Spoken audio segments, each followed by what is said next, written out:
नमस्ते मित्रांनो, संशोधन मार्गदर्शन मालिकेत आपलं सर्वांचं हार्दिक स्वागत. मागील भागात आपण संशोधन अहवालाचा प्रिलिमिनरी पार्ट जो आहे म्हणजे प्राथमिक विभाग जो आहे यामध्ये कोणकोणत्या बाबींचा समावेश होतो याबद्दल माहिती घेतली. मित्रांनो, आजच्या भागात आपण संशोधन अहवालाचा मुख्य भाग जो आहे यामध्ये कोणकोणत्या बाबी येतात याबद्दल माहिती घेऊया. आता मुख्य भागामध्ये आपली प्रकरण योजना सुरू होत असते व प्रत्येक प्रकरणामध्ये तुम्हाला नेमकी कोणत्या प्रकारची माहिती द्यायची असते, कोणकोणते मुद्दे आवश्यक असतात हे आता आपण काय करूया बघूया. आता पहिला जो प्रकरण असतो तो म्हणजे प्रस्तावना किंवा त्याला इंट्रोडक्शन असं आपण म्हणत असतो. यामध्ये काय काय द्यायचं असतं तर तिथे सुद्धा प्रकरण वाईज आपल्याला काय करायचे असतात, मुद्द्यांना क्रमांकन द्यायचं असतं. मग आता प्रकरण 1 आहे म्हणून 1.1 आता इथे काय केलेलं आहे की संशोधनाची नेमकी पार्श्वभूमी काय आहे त्याची प्रस्तावना आपल्याला काय करायची आहे थोडक्यात इथे द्यायची असते.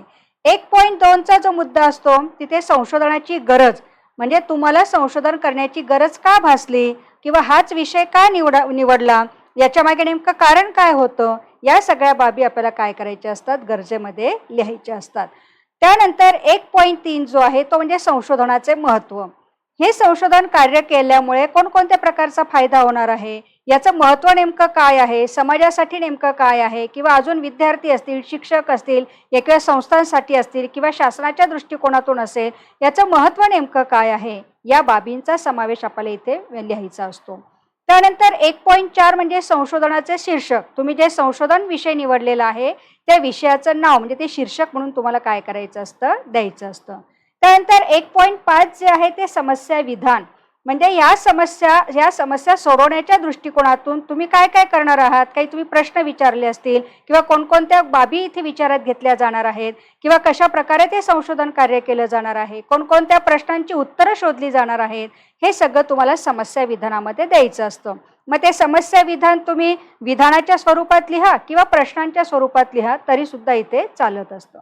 त्यानंतर 1.6 म्हणजे संज्ञांच्या कार्यात्मक व्याख्या म्हणजे ऑपरेशनल डेफिनेशन किंवा फंक्शनल डेफिनेशन जे आहेत म्हणजे जी टर्मिनॉलॉजी तुमच्या रिसर्च टायटलमध्ये दिलेला आहे म्हणजे शीर्षकामध्ये दिलेला आहे तर त्यामधले प्रत्येक शब्दाचा नेमका अर्थ काय होतो आहे याबद्दल आपल्याला काय करायची असते, माहिती द्यायची असते. त्यानंतर 1.7 म्हणजे उद्दिष्टे. संशोधन कार्य पूर्ण करण्यासाठी तुम्ही कोणकोणती उद्दिष्ट मांडलेली आहेत ते उद्दिष्ट इथे द्यायचे असतात. नंतर 1.8 म्हणजे गृहीतके. तुम्ही काय अझम केलेलं आहे, काय गृहीत धरून तुम्ही ते कार्य केलेलं आहे हे गृहीतकामध्ये द्यायचं असतं. 1.9 परिकल्पना किंवा संशोधन प्रश्न म्हणजे आता ऐतिहासिक संशोधन वगैरे जर असेल किंवा काही वेळेला सामाजिक शास्त्रामध्ये काही संशोधन तुम्ही करत असतात तर तिथे जनरली संशोधन प्रश्न विचारले जातात. पण एज्युकेशन असेल किंवा लॉ असेल किंवा सायन्स वगैरे असेल किंवा कॉमर्स वगैरे असेल तर या क्षेत्रामध्ये जर तुम्ही संशोधन कार्य करत असाल तर तिथे जनरली आपण परिकल्पना ही मांडत असतो. नंतर चले म्हणजे व्हेरिएबल्स. तुमच्या संशोधन शीर्षकामध्ये किती चलांचा समावेश तुम्ही केलेला आहे, मग ती चल स्वाश्रय चल कोणती आहेत, आश्रय चल कोणती आहेत. आता इथे सुद्धा चल लिहित असताना जर तुम्ही प्रायोगिक संशोधन करत असताल तर तिथे देणं गरजेचं आहे. इतर संशोधनांमध्ये दिलंच पाहिजे अशी आवश्यकता नाहीये. नंतर 1.11 म्हणजे संशोधनाची व्याप्ती तुमची नेमकी काय असणार आहे. व्याप्तीमध्ये सुद्धा क्षेत्राची व्याप्ती असेल, विषयाची व्याप्ती असेल किंवा किती लोकांचा म्हणजे लोकसंख्येचा तुम्ही इथे समावेश करणार आहात या अनुषंगाने सगळ्या बाबी ज्या आहेत त्या व्याप्तीमध्ये लिहायच्या आहेत. नंतर 1.12 मध्ये परिमर्यादा डिलिमिटेशन. कारण संशोधन कार्य जरी तुम्ही हाती घेतलेलं आहे तर वर्षानुवर्ष आपण ते काम करणार नाही आहोत, काहीतरी लिमिटेशन त्याच्यामध्ये असतं. तर तुम्ही कुठल्या भागापर्यंत किंवा संशोधनाच्या कुठल्या क्षेत्रापर्यंत कुठल्या पैलूपर्यंत तुम्ही नेमकं काम करणार आहात किंवा कुठल्या क्षेत्रापर्यंत काम करणार आहात, किती जनसंख्येपर्यंत तुम्ही काम करणार आहात, तुमचा न्यायदर्शक किती असणार आहे त्या अनुषंगाने तुम्हाला काय करायचे असते, परिमर्यादा इथे द्यायची असते.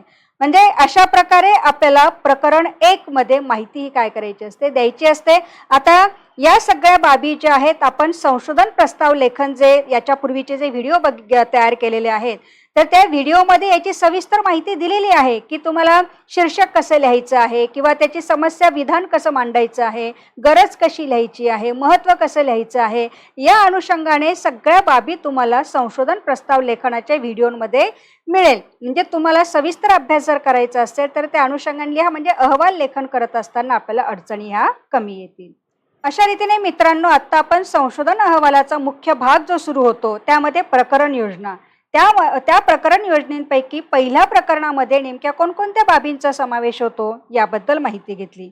पुढील भागात आपण या मुख्य भागातला प्रकरण योजनेमधले पुढचे जे प्रकरण आहेत त्यामध्ये कशा पद्धतीची माहिती अपेक्षित असते याबद्दल सविस्तर चर्चा करणार आहोत. तोपर्यंत मित्रांनो, धन्यवाद.